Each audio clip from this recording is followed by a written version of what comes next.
அஸ்ஸலாமு அலைக்கும் வரஹ்மத்துல்லாஹ். எல்லாம் வல்ல அல்லாஹ்வின் அன்பும் அவன் மேலான கிருபையும் நமக்கெல்லாம் வந்து சேரட்டுமாக. அன்புக்குரிய அல்லாஹ்வின் நல்லடியார்களே, இன்று 2 அமல்களை பார்க்க இருக்கின்றோம். முதலாவது அமல், இஸ்லாத்துக்காக ஒருவர் சண்டையிடுகின்றார். உடலாளிலோ அல்லது நாவாளிலோ தர்க்க ரீதியாக ஒருவர் சண்டையிடுகின்றார். இஸ்லாத்தை பாதுகாக்க வேண்டி, இஸ்லாத்தின் மாண்பை பாதுகாக்க வேண்டி அவர் என்ன செய்கின்றார்? இந்த சண்டையில் அவர் இருக்கின்றார் என்று சொன்னால், அந்த சமயத்தில் 313 முறை யா முஹைமின் என்பதை ஓதி, முன்பின் 7 முறை ஸலவாத் ஓதி அல்லாஹ்விடம் துவா செய்ய வேண்டும். அல்லாஹ் சுப்ஹானஹு வ தஆலா அவருக்கு வெற்றி தருகின்றார்.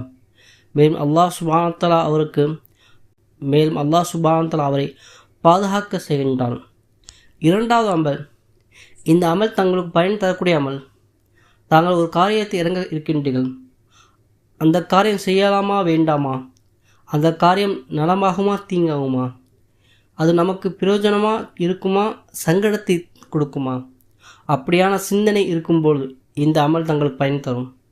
தாங்கள் சுத்தமாக குளித்து நறுமணம் பூசி 1115 முறை யா முஹைமின் என்பதை ஓத வேண்டும். 1115 முறை யா முஹைமின் என்பதை ஓத வேண்டும். முன்னாடி 5 முறை ஸலவாத், பின்னாடி 5 முறை ஸலவாத் ஓத வேண்டும். நடுவில் 1115 முறை யா முஹைமின் என்பதை ஓத வேண்டும். பிறகு அல்லாஹ்விடம் துவா செய்ய வேண்டும். யா அல்லாஹ், நான் இந்த காரியம் செய்யலாம் என்று நினைக்கின்றேன். வியாபாரத்தை இறங்கலாம் என்று நினைக்கின்றேன். இதில் லாபம் கிடைக்குமா நஷ்டம் கிடைக்குமா? மனது குழப்பமாக இருக்கின்றது. யா அல்லாஹ், தெளிவுபடுத்து என்று துவா செய்ய வேண்டும். 3 நாட்களுக்குள் அல்லாஹ் சுப்ஹானஹு வ தஆலா தெளிவை ஏற்படுத்துவான். மேலும் இந்த அமலை 3 நாட்கள் தொடர்ந்து செய்ய வேண்டும். 3 நாட்களும் துவா செய்ய வேண்டும். எந்த விஷயத்தில் குழப்பமாக இருக்கின்றீர்களோ, எந்த விஷயத்தை வேண்டி தெளிவை நாடுகின்றீர்களோ, அதற்கான பரிபூர்ணமான தெளிவை அல்லாஹ் சுப்ஹானஹு வ தஆலா ஏற்படுத்துவான். அல்லாஹ் சுப்ஹானஹு வ தஆலா அவனிடம் உதவி பெறக்கூடிய மக்களாக நம் அனைவரையும் ஆக்குவானாக. இதேபோல் அமல்கள் அறிந்து செயல்படுவதற்கு நம் சேனலை சப்ஸ்கிரைப் செய்து கொள்ளுங்கள்.